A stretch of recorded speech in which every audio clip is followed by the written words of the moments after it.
আসসালামু আলাইকুম গাইস, সবাই কেমন আছেন? আশা করি আল্লাহর অশেষ রহমতে সবাই ভালো আছেন। তো আজকের এই ভিডিওতে আমরা একটা গুরুত্বপূর্ণ বিষয় নিয়ে আলোচনা করব। বিষয়টা হলো, যারা আমরা বাংলাদেশ সেনাবাহিনীতে গত জানুয়ারি মাসে আবেদন করেছি, তাদের অনেকে মাঠ পরীক্ষা দিয়েছেন এসএমএস আসার পরে, আবার অনেকের এখনও এসএমএসই আসেনি। তো যাদের এসএমএস আসেনি তাদের অনেকের মনে প্রশ্ন যে, ভাই আমার কি বাংলাদেশ সেনাবাহিনীর মাঠ পরীক্ষার এসএমএস আসবে না, বা কেন এখনও আসছে না? এই সকল বিভিন্ন প্রশ্ন নিয়ে আজকের পুরো ভিডিওটা। তো ভিডিও শুরু করার আগে এখনও যারা আমার এই বিডি আর্মি লাভার চ্যানেলটি সাবস্ক্রাইব করেননি, তারা অতি দ্রুত সাবস্ক্রাইব করুন। এখানে বিভিন্ন বাহিনী সম্পর্কিত সকল প্রকার ভিডিও আপনারা পাবেন ইনশাল্লাহ। তো ভিডিও শুরু করার আগে প্রথমে আরেকটা কথা বলে নিই যে, আমরা বিভিন্ন সময় দেখি যে বিভিন্ন ইউটিউবার কিংবা আপনার বড় ভাই যারা সেনা সদস্য, তাদের কাছে জিজ্ঞাসা করেন যে, ভাই আমার এসএমএসটা কেন এখনও আসছে না, আমি বাংলাদেশ সেনাবাহিনীতে আবেদন করছি। তো এটা কিন্তু আপনাদের একটা ফালতু কাজ। কারণ বাংলাদেশ সেনাবাহিনীর আপনার মাঠ পরীক্ষা কবে হবে তা একমাত্র যেই দিন আপনার এসএমএস আসবে, যে এসএমএস দিবে সে বলতে পারবে ওই এসএমএস দেওয়ার সময় আপনার লিস্টটা দেখে। তার আগে কোনো মানুষ বলতে পারবে না, কেউ বলতে পারবে না তার আগে। এমনকি আপনার রিক্রুট যে অফিসার থাকবে, যে আপনাকে সকল পরীক্ষা নিরীক্ষা করবে, সেও বলতে পারবে না যে আপনার মাঠ পরীক্ষাটা কবে হবে।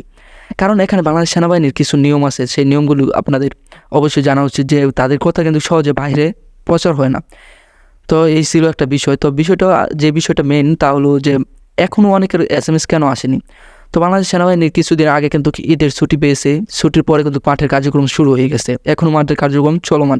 তো এখন আসি, আপনার কেন এখনও এসএমএস আসেনি? তো এই জায়গায় আপনার একটা ভুল আছে। যেহেতু 1.5 মাস সময় পেয়েছেন আপনি বাংলাদেশ সেনাবাহিনীর মাঠ পরীক্ষায় আবেদন করতে, তো সেহেতু আপনি যদি প্রথম 1 মাসের পরে করেন, অর্থাৎ আপনার যেহেতু 1 মাস বা 1.5 মাস দিয়েছে, তো এখন 1 মাস পরে অর্থাৎ লাস্ট 15 দিনে আবেদন করেন, তাহলে আপনার রুলটা কিন্তু পিছিয়ে গেছে। তো আপনার যেহেতু পিছিয়ে গেছে, আপনার জেলার কার্যক্রম শুরু হলে আপনার রুল অনুযায়ী কিন্তু আপনার আবেদনটা পিছিয়ে আসবে। এবং আরেকটা কাজ হলো, জেলা বাই জেলা আস্তে আস্তে কিন্তু একটা ক্রম অনুসারে মাঠের কার্যক্রমটা চলতে থাকে, এক জেলার পর এক জেলা, এক জেলার পর এক জেলা, তারপর আরেক জেলা, এভাবে। তো আপনার জেলাটা যখন সময় আসবে মাঠ পরীক্ষার কার্যক্রম, তখন আপনারটা কিন্তু পরে আসবে, কারণ আপনার রুলটা পিছিয়ে, মানে আবেদন করেছেন পিছিয়ে, এই কারণে। আরেকটা বিষয় হলো যে, আপনারা আবেদন যারা আগে করেছেন, তার যে রুল আগে, তাদের মোবাইলটা অনেক সময় দেখা যাচ্ছে বিভিন্ন কারণে নষ্ট হয়ে যায়, কিংবা যেই সিম দিয়ে তারা আবেদন করেছে, যে নাম্বার দিয়ে, ওই নাম্বারটা বন্ধ করে রাখে। এই ক্ষেত্রে কিন্তু আপনি নিজেও জানেন না যে আপনার মাঠ পরীক্ষার এসএমএস কবে আসছে, আবার কবে চলেও গেছে ডেট। সেক্ষেত্রে আপনি কিন্তু বাংলাদেশ সেনাবাহিনীতে দোষারোপ করার কোনো সুযোগ থাকছে না। এটা কিন্তু পুরোটাই আপনার দোষ, বা আপনার নির্ভর করবে আপনার মোবাইলটা কি ভালো, বা আপনার সিমটা কি খোলা রেখেছেন, এই বিষয়ে। তো এখন আসি, অনেকের প্রশ্ন যে, ভাই আমার এসএমএসটা কি আসবে না?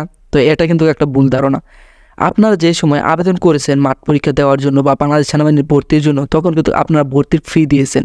অর্থাৎ আপনারা আবেদনের সময় যে টাকাটা প্রদান করেছেন তাদের টেলিটক নাম্বারে, ওই টাকাটা কিন্তু আপনার ভর্তির ফি। যেহেতু আপনার কাছ থেকে বাংলাদেশ সেনাবাহিনী যে ভর্তির ফি নিয়েছে, সেহেতু কিন্তু আপনাকে বাংলাদেশ সেনাবাহিনীর দায়িত্ব মাঠ পরীক্ষা করানো। তো আপনাদেরকে অবশ্যই মাঠে ডাকা হবে। আপনার যতদিন পর্যন্ত আরেকটা 2025 সালের নিয়োগটা না আসছে, তার আগ পর্যন্ত আপনার সুযোগ আছে। তো তার মানে বুঝতে পারছেন, আপনার অযথা চিন্তা করার কোনো মানে নেই। আপনার এসএমএস আসবে বা আপনার মাঠ কার্যক্রম হবেই বাধ্যতামূলক, কারণ আপনি বাংলাদেশ সেনাবাহিনীকে টাকা দিয়েছেন, তারা আপনাকে মাঠ পরীক্ষা করাতে বাধ্য, আপনার মাঠ পরীক্ষা করাবেই।